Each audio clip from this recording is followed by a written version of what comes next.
दोस्तों, हिंदी सिनेमा के दिग्गज अभिनेता राज बब्बर की गिनती इंडस्ट्री के दमदार एक्टर्स की लिस्ट में होती है। राज बब्बर ने अपने फिल्मी करियर के दौरान एक से बढ़कर एक हिंदी फिल्मों में काम किया है और अपनी लाजवाब एक्टिंग से अभिनेता ने लोगों को अपना फैन बना लिया था। फिर चाहे हीरो का रोल हो या विलन का, राज हर रंग में ढल जाते थे और दर्शकों का भरपूर मनोरंजन करते थे। राज एक सफल अभिनेता होने के साथ साथ ही एक कुशल राजनेता भी है। राज बब्बर का जन्म 23 जून साल 1952 को उत्तर प्रदेश के टुंडला में हुआ था, जो फिरोजाबाद जिले में आता है। राज बब्बर के अंदर बचपन से ही अभिनय का जुनून था, जिस कारण उत्तर प्रदेश में प्रारंभिक शिक्षा के बाद ये दिल्ली आ गए और NSD national school of drama में एडमिशन ले लिया। यहाँ से इन्होंने एक्टिंग के गुर सीखे और थिएटर के जरिए अभिनेता ने अपने अभिनय कौशल को धार दी। साल 1975 में नेशनल स्कूल ऑफ ड्रामा से स्नातक की पढ़ाई पूरी करने के बाद बतौर अभिनेता बनने का सपना लिए ये मुंबई आ गए। मुंबई आने के बाद मुख्य अभिनेता के रूप में अपनी पहचान बनाने के लिए राज बब्बर को काफी संघर्ष करना पड़ा। इस दौरान राज बब्बर निर्माता निर्देशक प्रकाश मेहरा के ऑफिस में एक छोटे से कमरे में रहकर संघर्ष किया करते थे। फिर साल 1977 में इन्होंने अपने सिनेमाई करियर की शुरुआत की। अभिनेता की पहली फिल्म किस्सा कुर्सी का थी, जिसमें भारत में आपातकाल के दौर की कहानी दिखाते हुए तत्कालीन सरकार पर व्यंग्य किया गया था। इस फिल्म के बाद साल 1980 में राज बब्बर की फिल्म इंसाफ का तराजू रिलीज हुई थी। यह राज के करियर की सबसे यादगार फिल्मों में से एक है। राज बब्बर ने फिल्म में नेगेटिव रोल निभाया था। जीनत अमान और पद्मिनी कोल्हापुरे लीड रोल्स में थी। यह रिवेंज ड्रामा फिल्म है। इस मूवी से एक्टर को पर्दे पर खास पहचान मिली थी। उन्होंने विलन के तौर पर काफी नाम कमाया।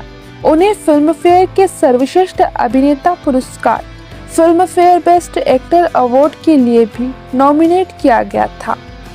इस फिल्म के बाद D.R. चोपड़ा के पसंदीदा अभिनेता ये बन गए थे और फिर इन्होंने इन्हें लगभग हर फिल्म में काम देना शुरू कर दिया था। अपने करियर की शुरुआत में राज बब्बर ने लगभग 14 फिल्मों में छोटी मोटी भूमिकाएं निभाई। उनमें से कुछ फिल्में रिलीज हुई थी, जिनमें से एक फिल्म शारदा है। लेख टंडन के डायरेक्शन में बनी इस फिल्म में जितेंद्र और रामेश्वरी लीड भूमिका में थे। एक इंटरव्यू में राज बब्बर ने कहा था कि शारदा में मुझे सिर्फ 500 रुपए मिले थे। कहने को तो सारिका के सामने सेकंड हीरो की भूमिका थी, लेकिन फिल्म के एंड में चेहरा नजर आता है। जितेंद्र जब पकड़ते हैं तब सिर्फ इतना ही डायलॉग था कि नहीं पहचाना मुझे। सारिका कहती है वही है। बस इतनी ही लाइन फिल्म में थी। बता दें कि राज बब्बर को पहले रमेश सिप्पी की फिल्म शक्ति में अमिताभ बच्चन की जगह साइन किया गया था। राज बब्बर ने फिल्म शक्ति से जुड़ा किस्सा शेयर करते हुए बताया था कि उन दिनों में दिल्ली में नाटकों में काम करता था। फिल्म के राइटर सलीम जावेद साहब ने मुझे वहीं से फाइनल किया था। मेरा स्क्रीन टेस्ट दिलीप साहब को दिखाया गया था। उन्हें मेरा स्क्रीन टेस्ट पसंद भी आया। सब कुछ फाइनल था, लेकिन कॉमर्शियल कारणों से मुझे फिल्म से हटा दिया गया। राज बब्बर ने बताया था कि मैंने कभी भी इस बारे में चर्चा नहीं की, लेकिन जब जावेद साहब ने एक इंटरव्यू के दौरान इस बारे में खुलासा किया, तब मैं ये बात कह रहा हूँ।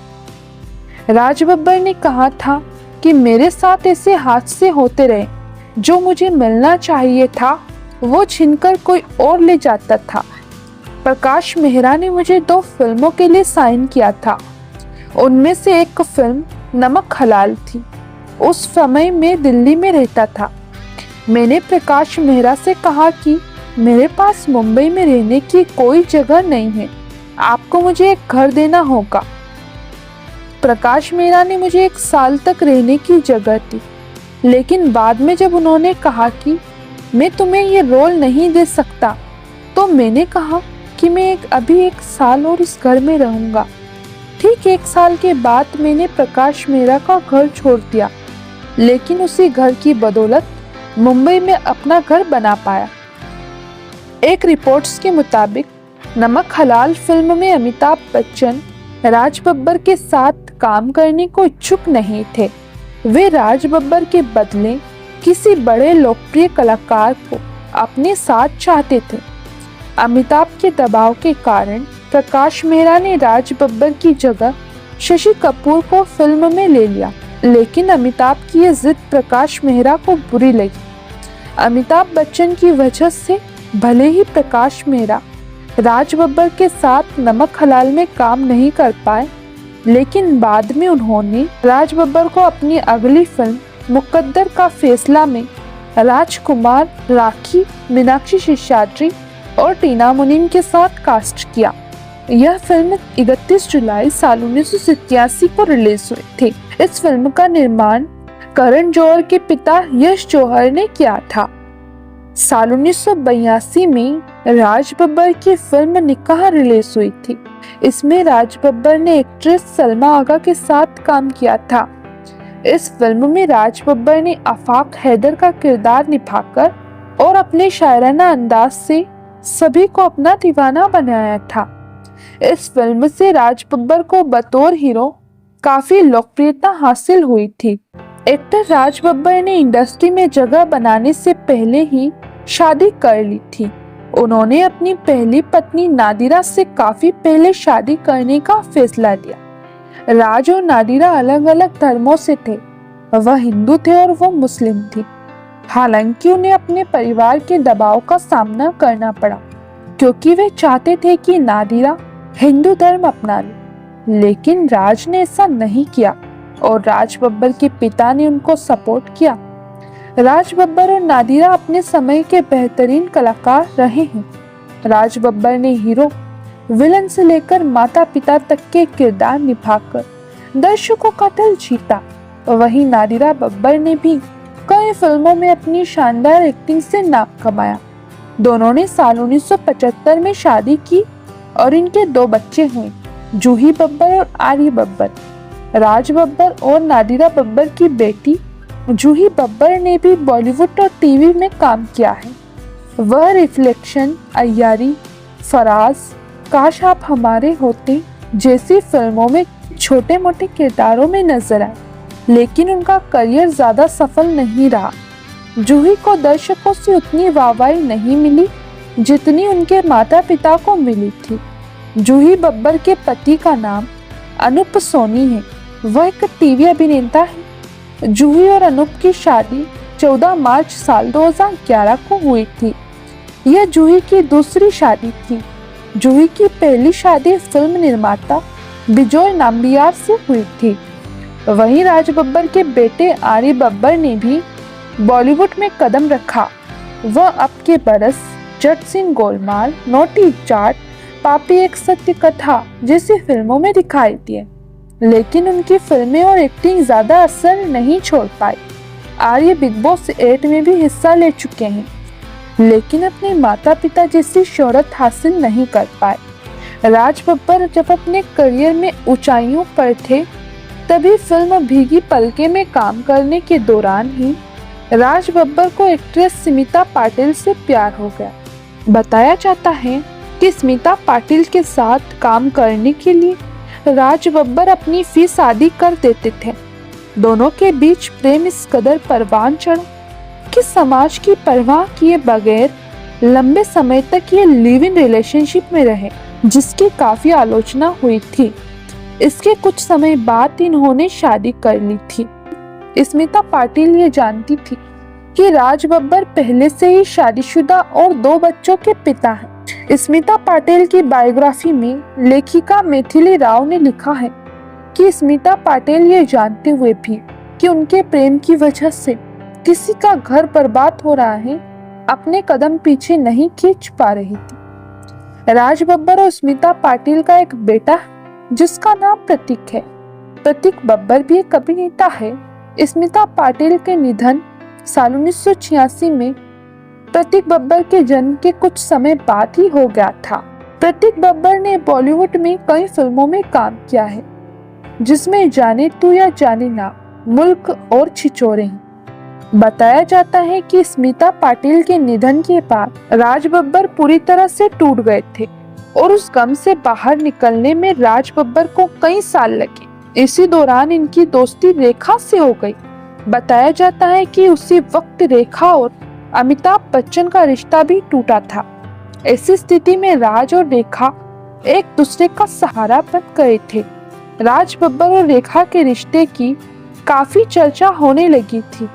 जब दोनों के रिश्ते की खबरें बॉलीवुड में फैलने लगी, तब रेखा ने राज बब्बर से शादी की बात की। जैसे ही रेखा ने उन्हें शादी के लिए अप्रोच किया, तो वह उन्हें छोड़कर वापस अपनी पहली पत्नी नादिरा के पास लौट गए। इस वजह से रेखा टूट गई थी। राज बब्बर से ब्रेकअप के बाद रेखा ने उनके खिलाफ पुलिस स्टेशन में शिकायत करने की कोशिश की थी। उन्होंने स्थानीय पुलिस स्टेशन में राज बब्बर के खिलाफ घरेलू हिंसा की शिकायत दर्ज कराने का प्रयास किया था।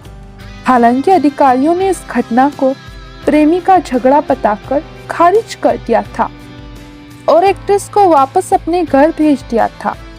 एक इंटरव्यू में राज बब्बर ने बताया था कि रेखा ने उस तरह से मेरी मदद की थी जैसे हालातों में मैं था। रेखा भी अपने लंबे रिलेशनशिप के टूटने के बाद बिखरी हुई थी।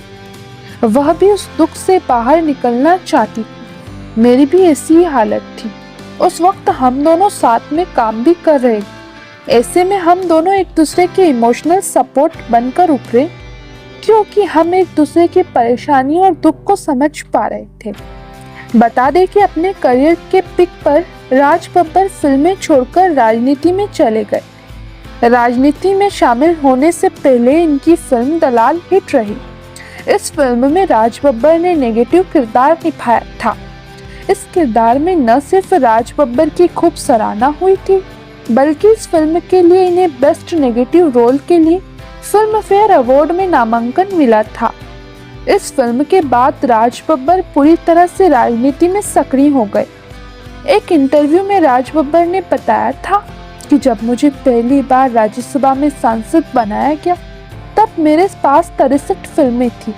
जब राज्यसभा के अंदर आया तो मुझे लगा कि यह तो बड़ी जिम्मेदारी का काम है। वहाँ ऐसा सक्रिय हुआ कि 63 फिल्में छोड़ दी। राज बब्बर आज भी उसी जोशो खरोश के साथ फिल्म और राजनीति के क्षेत्र में सक्रिय हैं। राज बब्बर की उम्र 73 साल की हो चुकी है और वह अपने परिवार के साथ एक खुशहाल जीवन जी रहे हैं।